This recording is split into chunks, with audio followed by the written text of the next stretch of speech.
This is CBN NewsWatch. And thanks for joining us for CBN NewsWatch. I'm Heather Sells. We begin today with increasing tensions with Iran. The United States is deploying an aircraft carrier strike group and a bomber task force to the Middle East on short notice. Mark Martin joins us now in the CBN newsroom to tell us why. Mark. Heather, the U.S. made the move in response to reports that Iran and its proxies were planning to attack American forces in the region. National Security Advisor John Bolton says the goal of deploying the strike group and task force is to send a clear and unmistakable message. The United States is warning Iran that if the country attacks any U.S. interests or allies, the nation would encounter unrelenting force.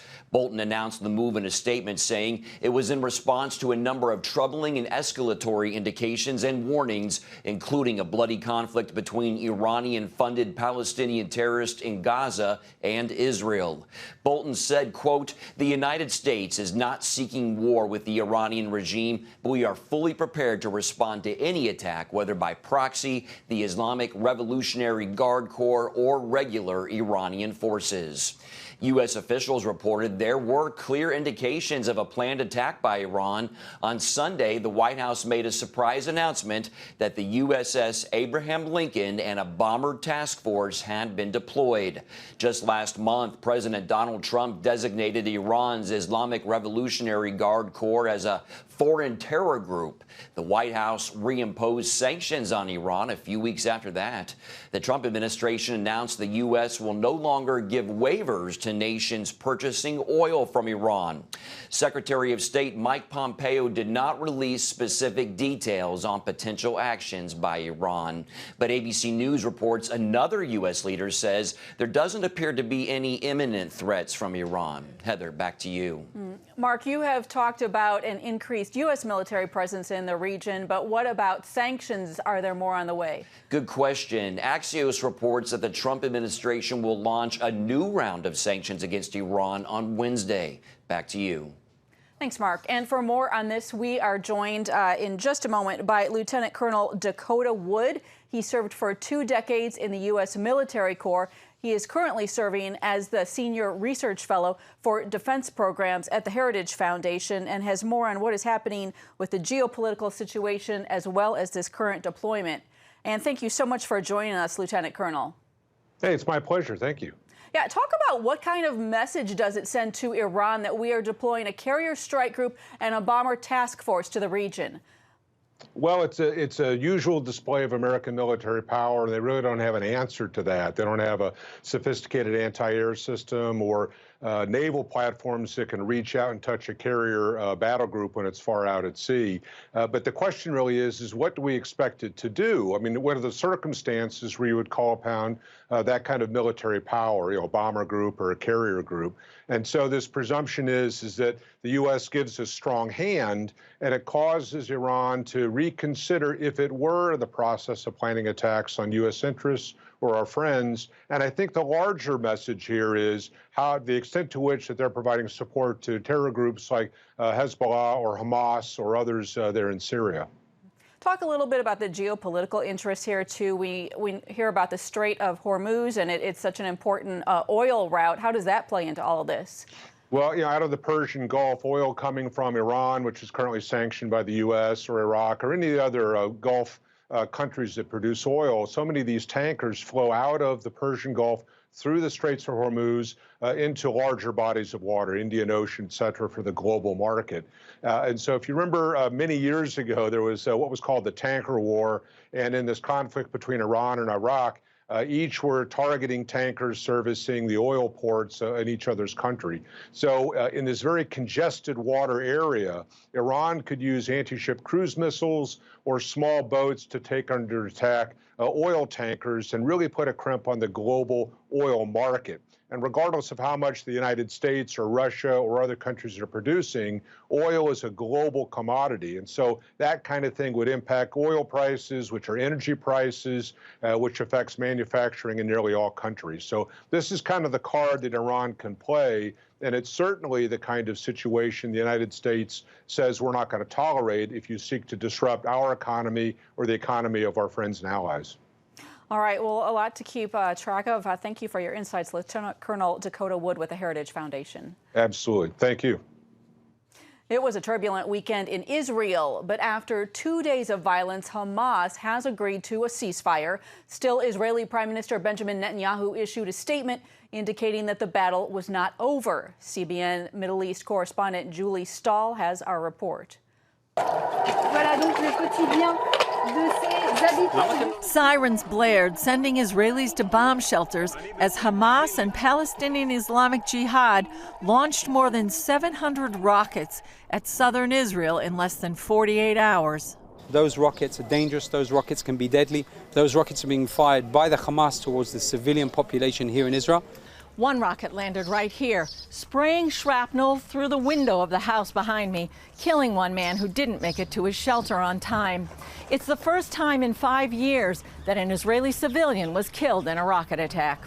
And if we take into consideration how many people there are inside the southern part of Israel, in the major cities and in the kibbutzim, and in the local different communities, we're talking about more than 1 million Israelis under the threat of those rockets from the Gaza Strip. 3 other Israelis died after that in separate rocket attacks. More than 150 rockets were intercepted by Israel's Iron Dome, but several made direct hits on homes. Hamas and the PIJ are operating together. They are coordinating their fire, and they have fired massive amounts of rockets at different Israeli cities.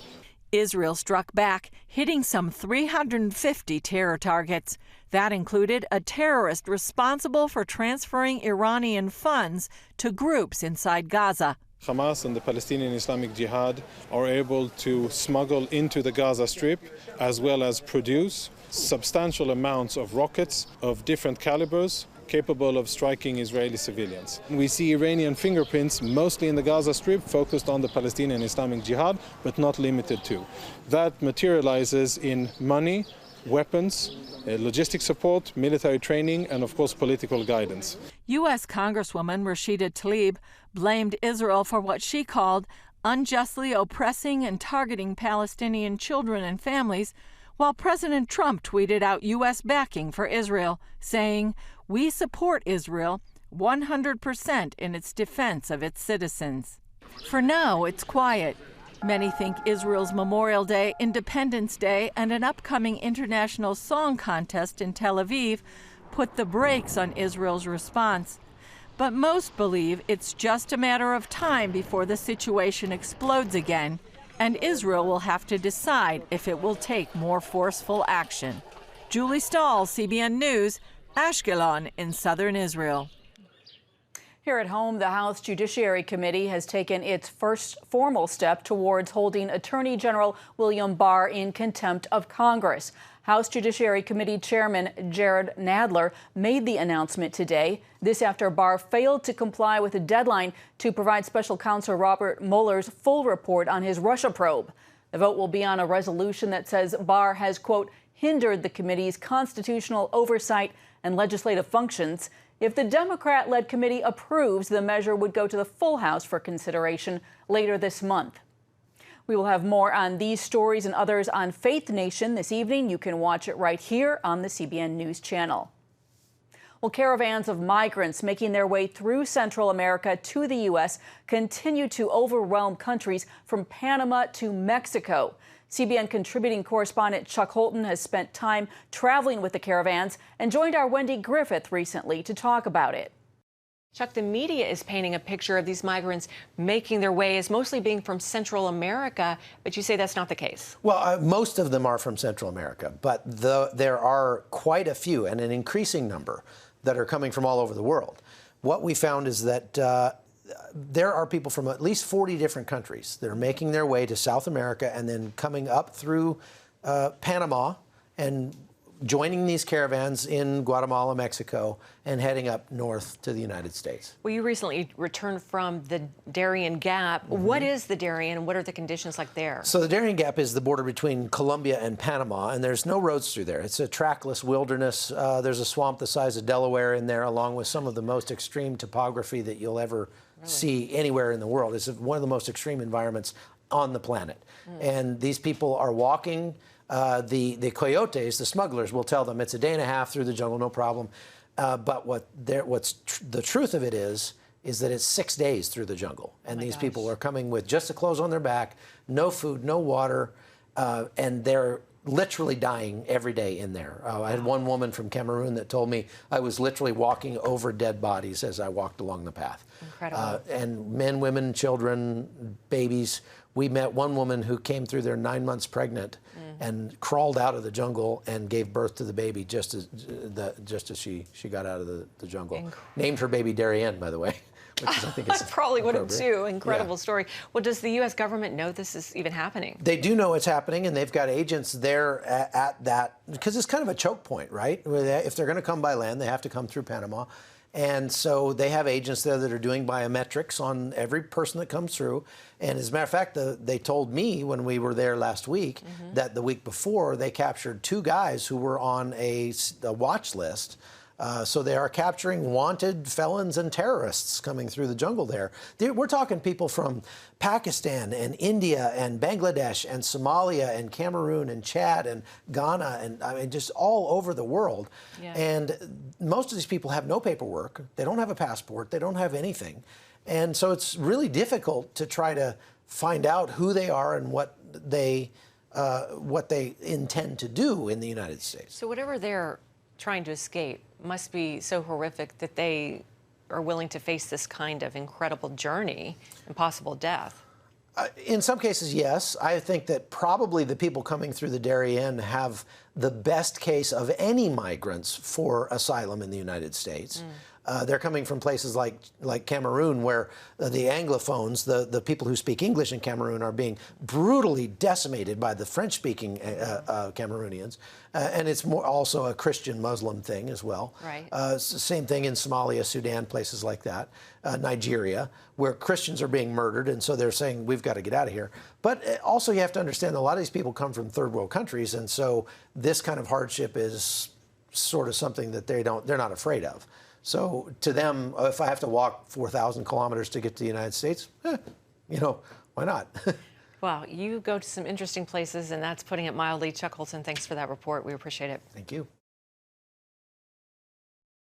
CBN presents The I Wills of God, your path to overcoming fear and anxiety. We're going to talk about some of the incredible promises God has made to His children. In Pat Robertson's newest teaching, you'll discover the I wills of God. I will rescue him, protect him, answer him, be with him in trouble, deliver him, honor him, satisfy him with long life, show him my salvation, and see amazing stories of God's promises in action. What I felt was loved and treasured. God spared my life twice in 3 days. The good Lord had given me a second chance. Break free from stress and despair.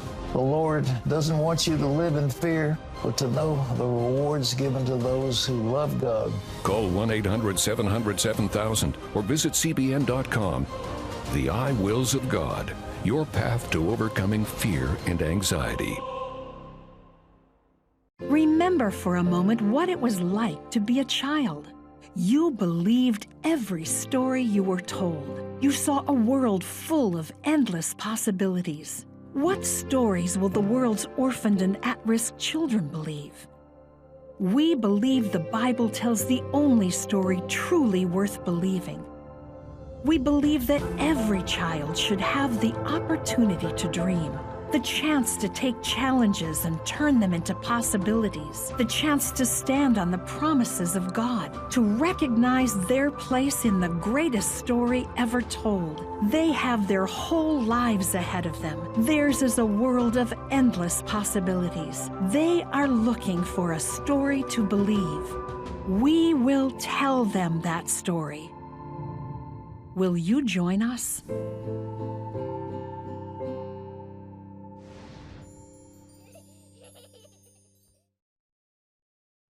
Thousands of people turned out in New York City's Times Square this weekend for a major pro-life rally. It was called the Alive from New York event, and the goal was to create a massive show of support for the unborn. A live ultrasound was performed on Abby Johnson. She's a former Planned Parenthood director turned pro-life activist. The event comes in response to the decision to legalize abortion up until the moment of birth in New York and other states. 10,000 people registered for the event. And joining us now to talk about what happened is Jim Daly, the president of Focus on the Family. Jim, thank you so much for joining us. Heather, it's great to be with you. Give us a sense for what this was like. This was really a bold move to showcase an ultrasound live in Times Square. So how was it being there, and why did you decide to focus on an ultrasound? Yeah, it was amazing. We had 20,000 people that showed up, which we were grateful for. But it started 12 weeks ago with the governor of New York working with the State House here in New York to spread or to lengthen the length of time that a woman could get an abortion right up until the birth of the baby. And we thought that was just egregious. And then, of course, the Virginia governor talking about infanticide. So that was the impetus for us to say, wait a minute, this is too far. And most of culture agrees with us, even those who are pro-choice. The last poll I saw, 66% of pro-choice people do not support late-term abortion. So the goal was simple. Let's show everybody in the spirit of love what that third trimester baby looks like in the womb. And it was really just a few days before the event that Abby called and said, you know, I'm in my third trimester. Could I be the woman that you do the ultrasound on? And we were like, yes. Okay, so she asked for it. That's interesting. Tell us a little bit about the crowd. Who was there? What kind of demographics? And also, I understand there were some protesters. There were probably about 300 protesters. I think the New York Post, you know, we talk about fake news. I think they reported 400 pro-life people there, and there were really 20,000 people were there. You just could look out from the stage and see from one end of Times Square to the other, just a sea of people, sea of support. People started singing. The most poignant moment, though, was when the heartbeat of Abby's baby was sent right through Times Square with the ultrasound images. Even the protesters went quiet. And it was a moment of surreal morality. I mean, it was like, here it is right in front of you. You can't deny this baby's heart is beating because you can hear it. That sounds really beautiful. We are just about out of time, but do you have plans to do this again in the future? Well, we haven't debriefed yet. It'd be great to do something like this. I think it's the day that abortion died in this country. I really do. I believe that people saw for the first time en masse what a baby in the third trimester looks like. Whatever we need to do to keep that momentum going, we will do. All right, Jim Daly with Focus on the Family. Thanks for your time. Good to be with you. Up next, how one missionary doctor is changing lives in Africa. Are you or a loved one between the It's about the competition. I kind of put that pressure on myself, and I think people had expectations. It's about overcoming. We use this phrase all the time, keep chopping, keep practicing hard. It's about going the distance. You know, I think as a father, it's my job, you know, to lead. Just be the best husband and father I can be. Watch Going the Distance with Sean Brown Saturday night at 7:30 on the CBN News Channel. Woohoo! Hi, Superbook fans. Here's something else you'll love. It's the new Superbook Bible app. It's packed with games, activities, and Superbook episodes that you can watch for free. Oh, no! There's trivia, a fun daily devotional, and answers to your Bible questions. Plus, an easy-to-understand Bible the whole family will enjoy. You can even create your own Superbook character. Ta-da! Whoa! Millsburg Falls man coming. Sorry, pardon me. Sorry, excuse me. Ouch! Are you getting this? Earn super points to win daily prizes, too. And so much more! Time to get back to my adventures. See you soon! It's the new Superbook Bible app. Free downloads on iTunes, Google Play, and Amazon. Discover the I wills of God. I will rescue him, protect him, answer him, be with him in trouble, deliver him, honor him, satisfy him with long life, show him my salvation. What I felt was loved and treasured. God spared my life twice in 3 days. The good Lord had given me a second chance. Call 1-800-700-7000 or visit CBN.com.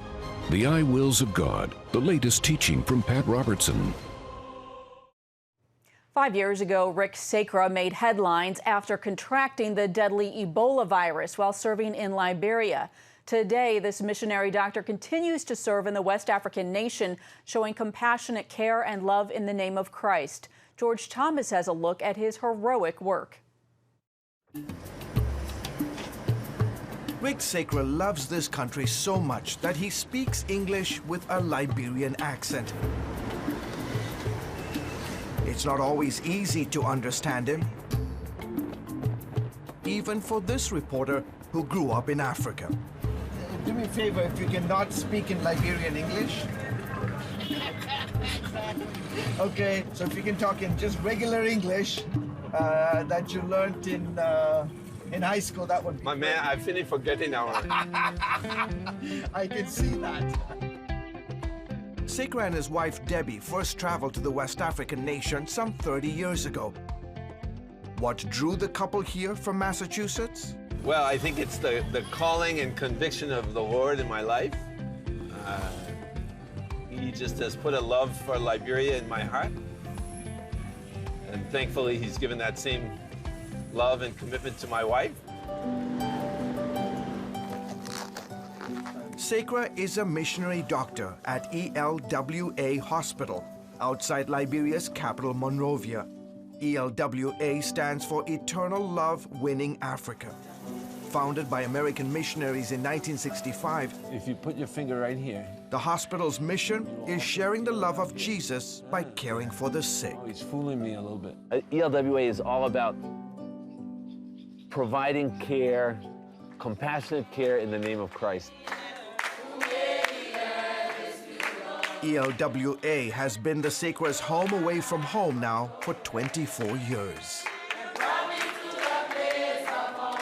In Corinthians, it says, Christ's love compels us. And I think that that just characterizes the way that we feel that Christ's love compels us to go where we're needed. Since arriving here on the shores of Liberia back in 1995, Dr. Sacra has had one driving passion, and that is to train the next generation of Liberian doctors. His dream came true, by the way, about 1.5 years ago, when he launched the first family medicine program. So what about abscess? It's the only one of its kind here and gives the 56-year-old doctor an opportunity to put his training to use as a family physician. It's been my desire for many years to be able to pour my life and my skills and my experiences into local doctors who'll be able to pick up where I'm going to leave off. All right, this is the man on the motorcycle is Jeremiah Colley, and he's leading us. We're going to follow him. We are going to his home. Payakweli is where he came from. For Sacra, it's also about using medicine for ministry. Oh, yeah. Come on, Big Daddy. You can do it. CBN News joined a team from the hospital on a medical outreach to the Liberian forest. Getting to take you on this medical outreach trip into a rural area and see, bring a pastor with us who can share Christ in the vernacular, along in concert with what we're doing medically. It's just exciting. Our 2-hour journey through the bush brought us to this remote village. This was not here the last time I was here. After a time of worship, prayer, and a short sermon by the village pastor, Sacra and team spend the next 9 hours tending to more than 300 villagers. Folks here don't have access to medical facilities. They have to walk several hours to get to a medical center. Jarto Holdero and her baby had to walk 3 hours to today's outreach. She, like so many that CBN News spoke with, was grateful for the team's visit. I'm so thankful to God that I could come to have my daughter seen by the doctors. It was a difficult journey, but worth it. Probably in that operating room. The Sacras also pay a price. They have lived through 2 civil wars, and the 2014 deadly Ebola outbreak in West Africa almost cost Rick his life. He got infected with the virus while caring for a pregnant woman at ELWA Hospital and had to be airlifted from Liberia to a treatment center in Omaha. An American doctor who became infected with the Ebola virus in West Africa is in stable condition tonight at a Nebraska hospital. Thankfully, he survived and returned to Liberia several months later to continue his calling of loving the stranger. And as I always joked with people, hey, I'm immune now. I can't get Ebola again. So I might as well go and help. In late January, Dr. Sekra received the prestigious $500,000 L'Chaim Prize for his work in Liberia. His hospital is also one of the recipients of a $2 million matching grant given by African Mission Healthcare and CBN that will help improve ELWA's infrastructure, train additional medical experts, and expand compassionate care to the Liberian people. Resources that Sekra says will go a long way to saving lives, both physically and spiritually. Reporting from ELWA Hospital off the coast of West Africa, I'm George Thomas, CBN News. As the world watches from the outside, it's a big diplomatic tug-of-war here in the Middle East. Go inside the story with Jerusalem Dateline. Israeli archaeologists are talking about a discovery that could change the thinking about the Temple Mount. Join CBN Jerusalem Bureau Chief Chris Mitchell and get the biblical perspective on the events shaping the world. What starts in Israel then ends up going to other places. Watch Jerusalem Dateline, Friday night at 9:30 on the CBN News Channel. Orphans Promise is committed to loving and serving at-risk children, to helping keep families together, and to creating opportunities for strong and sustainable communities around the world. We're working in over 60 countries around the world, and with your help, we can do even more. There's an old African proverb I love that says, if you want to run fast, run alone. But if you want to run far, run together. At Orphans Promise, we want to run far so we can touch the lives of as many orphaned and vulnerable children as possible. But we don't want to go alone. We're out to change the world, one child, one family, one community at a time. Will you join us?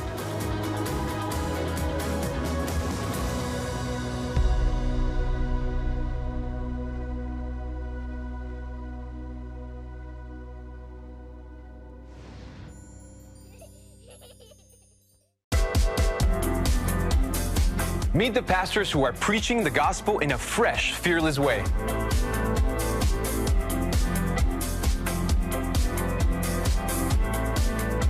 I'm Roberto Torresadillo. Join me each week for Next Gen Voices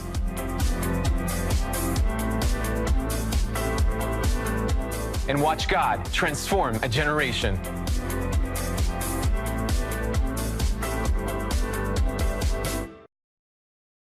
There is a new royal in the House of Windsor. Prince Harry and his wife Meghan, the Duchess of Sussex, are the proud parents of a new baby boy.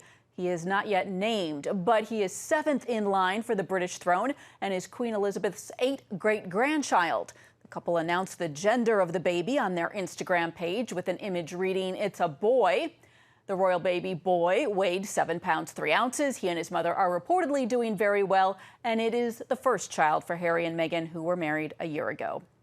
And that is it for this edition of NewsWatch. You can find more on the issues that you care about most at cbnnews.com. And you can also watch CBN News programs anytime on our CBN News channel. We'd love to know what you think about the stories that you've seen here. You can email us at newswatch@cbn.com or reach out to us on Facebook and Twitter. We hope that you have a great day. Thanks for joining us.